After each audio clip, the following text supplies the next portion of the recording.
right now at 7. One more practice after this and another walkthrough. Jimmy G and the rest of the 49ers about to go silent from now until Super Bowl Sunday. What are you doing right now? And the last-minute details of the halftime performers still need to fix. I was until 4 in the morning last night trying a pair of shorts and kind of tearing because they didn't fit right. Plus, Nick Bosa's big award and the funny story his mom told us. Tugged on the coach's shirt and said, I want to play defense. How does the 7-year-old know that? Director Nuru's corrupt behavior didn't happen in a vacuum. Who some San Francisco supervisors are looking to hire tonight in the fallout of that corruption scandal rattling City Hall. A well-known Bay Area high school votes to end a 70-year tradition. The possible impact on learning. I think at first I was very opposed to it. You have girls and boys and you kind of get lost and confused. Live look at the Miami skyline right now on the KPIX 5 News at 7 and streaming on CBS Bay Area. Good evening. I'm Ken Bastida. And I'm Elizabeth Cook. Just a little while ago, Jimmy G held his final press conference before Super Bowl Sunday. Sports director Dennis O'Donnell is live for us in Miami. Dennis? Hello, Liz, Ken. I love Thursdays at the Super Bowl. You know why? Everybody starts rolling in. Fans from the Bay Area, fans from Kansas City. For the 49ers, though, radio silent. Fini. Done talking with the media for the final time today. Honestly, we don't get a ton of downtime. We literally came from practice. Sorry about being late, by the way. But it's, probably spend a little time with my brothers, hang out with them for a little bit, take my mind off things. Have you chosen which Jordans you're wearing in the Super Bowl? I haven't decided on the Jordans yet. These are probably up there, though. These are some of my favorites right now. Garoppolo and the 49ers practice at the University of Miami this afternoon. With all that's going on this week, it's not lost on Garoppolo that this time last year he was recovering from a torn ACL. About a year ago, I was learning how to run again. And so it's just, I don't know, when you look back on everything, and it really makes you realize, how special this moment is. So it's one of those things you can't really take it for granted. It's, you don't know if you're ever going to be back here. So got to make it count while you can. 49ers are done. We're not.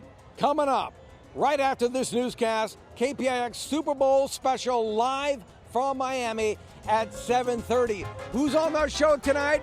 Ken, Veronica, primetime. Deion Sanders, he was on the 49ers the last time they won the Super Bowl right here against the San Diego Chargers. Back to primetime in San Francisco. Ken, Elizabeth. Yeah, 25 years ago, Dennis, and now look how things have switched, right? Now primetime does what we do. Exactly, That's why he loved the media back then. He knew he was going to be doing post-NFL career. You know what's always likes to get the headlines. You know what's really interesting, though, is you're right. Thursday, you start to get the feel, Elizabeth, that it's for real. That now it's coming. The game is coming, and the news conferences stop. People start coming in. The hotels fill up. Now it's real. Yeah, it's crunch time. The next 2 days, the players get the distractions of the media out of their mind, fine-tuned, because players have told me distractions like the media can lead to mistakes on Sunday. That's out of the way. All football the next 2 days for the Chiefs and 49ers. And as for the fans, they just keep flooding into Miami. It's party time. Mm-hmm. All right, Dennis, thanks. I'm there. I'm sure you are. And for the first time, we heard from the halftime performers in Miami. Jennifer Lopez and Shakira got their official Super Bowl game balls, then fielded a ton of questions, some of them kind of weird. Jennifer, we're here in Miami. Did you charge it up? Did I charge it up? Yeah, did you charge it up? Did you charge it up? What are you doing right now? The people want to know. Please stop. How charged up is it? It's charged up. It's charged up. They also talked about the pressure of performing on one of the world's biggest stages. We've been working really hard, just like the teams all year, for the moment. Tell me about it. I was until 4 in the morning last night trying a pair of shorts and kind of tearing because they didn't fit right. Miami is a city full of energy. It's an important nest for the Latino community. And also, it'll be on my birthday, too. So it's extra special. Happy birthday to me. Happy birthday to you. Ready for the Super Bowl? Next up, Miami. Staffers who work in the 49ers front office cheered as they boarded their flight to South Florida today. They're hoping they'll also be in high spirits on that flight home. Tune in to KPIX 5 after the big game. We'll be airing a post-game special at 7 p.m. right after the Super Bowl on Sunday. 60 Minutes will move to our sister station, KBCW. Well, tonight back here at home, some San Francisco supervisors want to know why a city scandal was uncovered by the feds. The current corruption investigation into Public Works Director Mohammed Nuru is not the first. In 2004, he was implicated in a voting fraud scheme involving Public Works employees. 7 years later, Mayor Ed Lee tapped Nuru to head the department. Director Nuru's corrupt behavior didn't happen in a vacuum. His approach was fostered and protected by city leaders who turned a blind eye. Well, Matt Haney and 2 other supervisors are now calling for an independent investigation into the matter, rejecting the mayor's suggestion that the city attorney take on that job. Right now, the search is on for a gunman who seriously injured a man in an overnight shooting in San Jose. It happened on Lee Avenue, just south of San Jose City College. Officers found the victim in his car with a gunshot wound. He was taken to the hospital with life-threatening injuries. Officers believe the victim was driving when shots were fired. Our assault detectives are following up on the case. They are trying to determine the motive and circumstances surrounding the shooting, as well as any suspect information or any vehicles involved. So far, no details on a suspect or motive for that shooting. A Catholic high school in San Francisco that has been all boys since the 1940s is now going co-ed. KPIX 5's Andrea Borba live at Archbishop Riordan with the change that's coming this fall and how it could impact the classroom. Andrea? Well, Ken, this is a change 7 decades in the making. Starting this fall, Archbishop Riordan will no longer just be for the boys. It's a change that all boys Archbishop Riordan High School has avoided for 7 decades. Starting in the fall, the campus will be co-ed. Riordan's a family. We educate in the family spirit. We educate for adaptation and change, so we're prepared. The school board vote came 2 weeks after all-girls Mercy High on 19th Avenue announced it would be closing its doors. Riordan President Andrew Currier says the school can make enough room for all Mercy students. There's not going to be another time in history when we can accept students at all grade levels from another Catholic school. While Riordan's campus will be co-ed, the classrooms will remain single-sex, something that was important for Riordan students. You know, it's easier to raise your hand in a classroom where it's surrounded by other males. It's not necessarily something, you know, they would be doing as much. People would not participate as much in those classrooms if it was co-ed. And so the fact that we were able to maintain that, you know, single-gender environment is really important to the transition process. At least one alum wasn't thrilled with the thought of a co-ed campus. Girls and boys, and you kind of get lost and confused. Education is important. Now there are plans underway to redo some of the bathrooms here on campus to make them ladies' rooms and not just men's rooms. And there will also be some teachers that need to be hired, between 3 and 4 teachers, a counselor, a dean of women. Lots of work to do before school starts this coming fall. Ken and Liz. All right, Andrea, thank you for that. Still to come, it's being called a once-in-a-century land deal. Why a San Francisco agency is buying a massive ranch in the East Bay. Joey was so much bigger than him, and, you know, they were rough. They were crazy. Wait till you hear what the mom of Nick Bosa used to keep the Niners star busy as a young child. And the war against wild pigs, the video that has one Bay Area city declaring victory tonight. And it's a critical measurement of our water supply. New numbers on the Sierra snowpack, how much it's fallen short. Yeah, I wish I had better news on that, but I don't. In fact, we are looking at near record highs moving into the Bay Area over the next couple of days. It's for sure as we look toward City Hall. We'll have the forecast in a minute. And don't forget, we are streaming now on CBSN Bay Area. You can find us on KPIX.com, the CBS News app, or your favorite platform.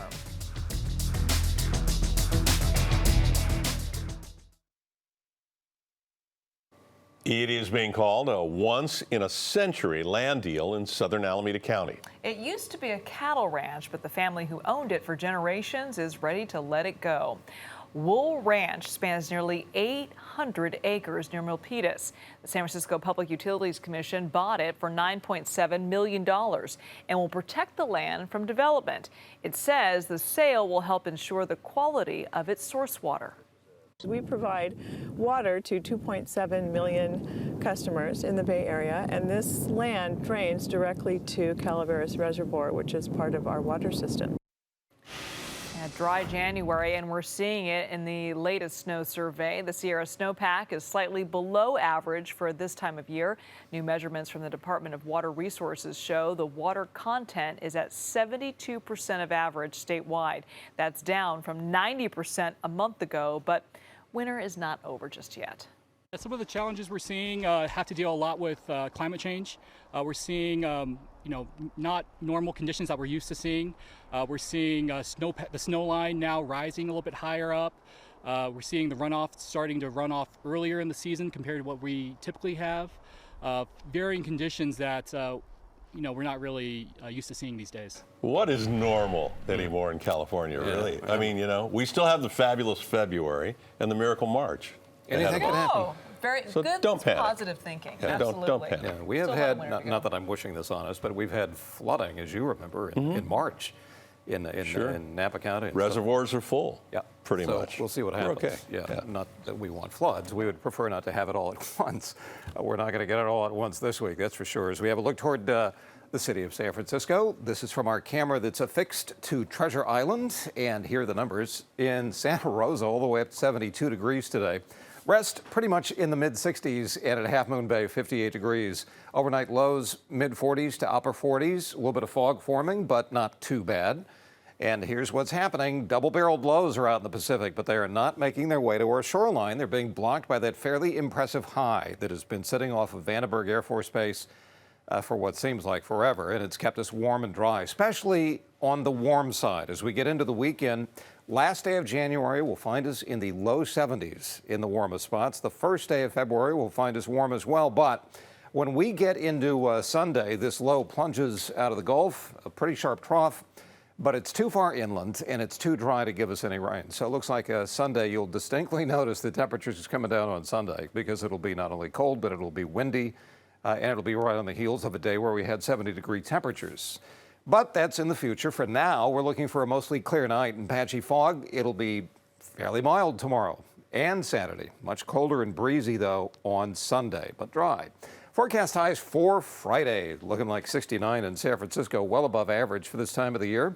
In Concord, 68 degrees, in San Jose, 70, and in Oakland, 69. Down in the South Bay, Sunnyvale will live up to its name tomorrow. The temperature of 70 degrees. Cupertino at 70. Redwood City, 69, and 68 degrees at Mountain View. Over in the East Bay, a little bit of fog tonight, but then numbers will be in the upper 60s tomorrow. Livermore, though, will notch a 70.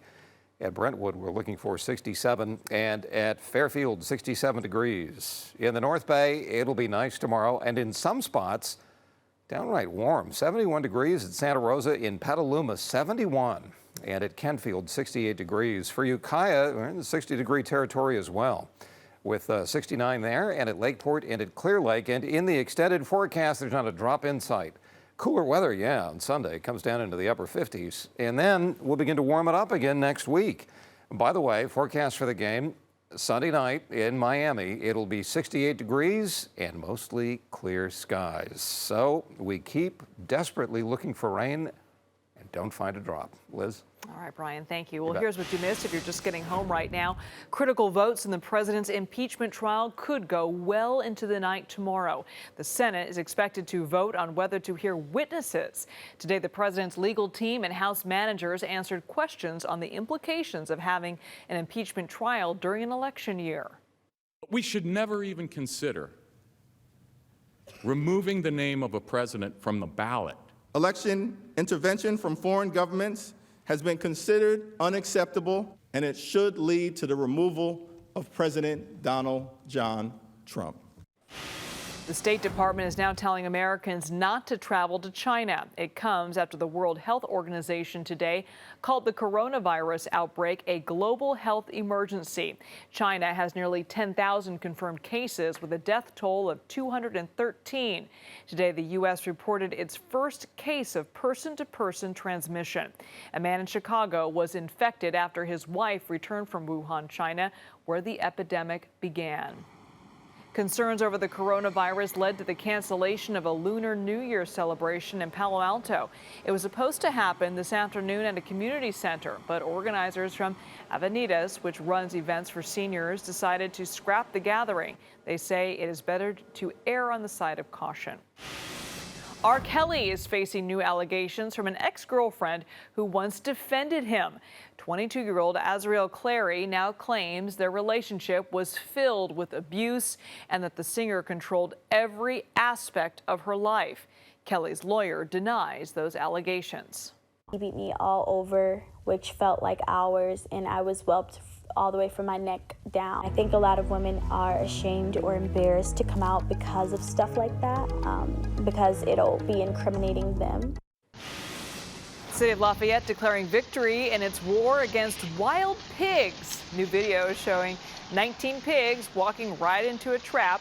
The city's Parks, Trails, and Recreation Department worked with a trapper to set it up.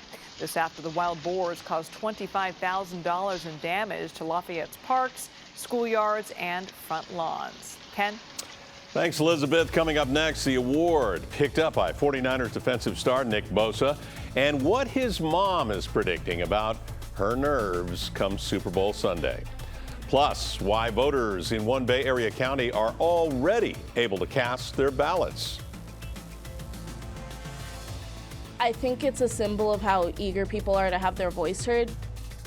We're going from defense to offense now. We've got the opportunity to heal the forest that we've lost. And the big victory tonight for environmentalists who've been fighting to save some Bay Area redwoods.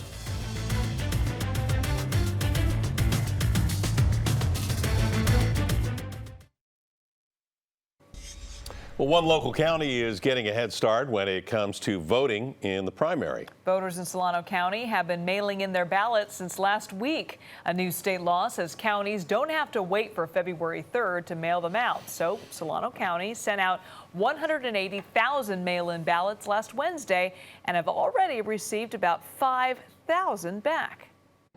I think it's a symbol of how eager people are to have their voice heard. I felt like the last election may not have been taken as seriously, whereas this time around people are determined to get out there and vote. And back to Super Bowl 54, it's kind of a homecoming game for Nick Bosa. The 49ers star defender grew up in Fort Lauderdale with his brother Joey of the LA Chargers, and today their mom told us about the challenges of raising a pair of NFL players. She said Nick had his path all figured out by about second grade. Tugged on the coach's shirt and said, I want to play defense. Joey was so much bigger than him, and, you know, they were rough.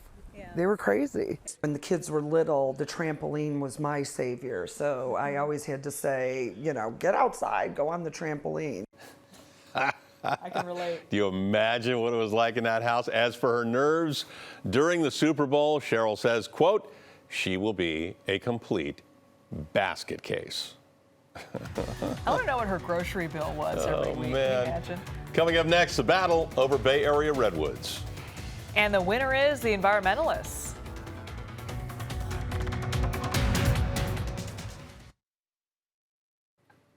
The San Francisco Conservation Group is buying Cascade Creek, a more than 500-acre property with iconic redwoods in the Santa Cruz Mountains.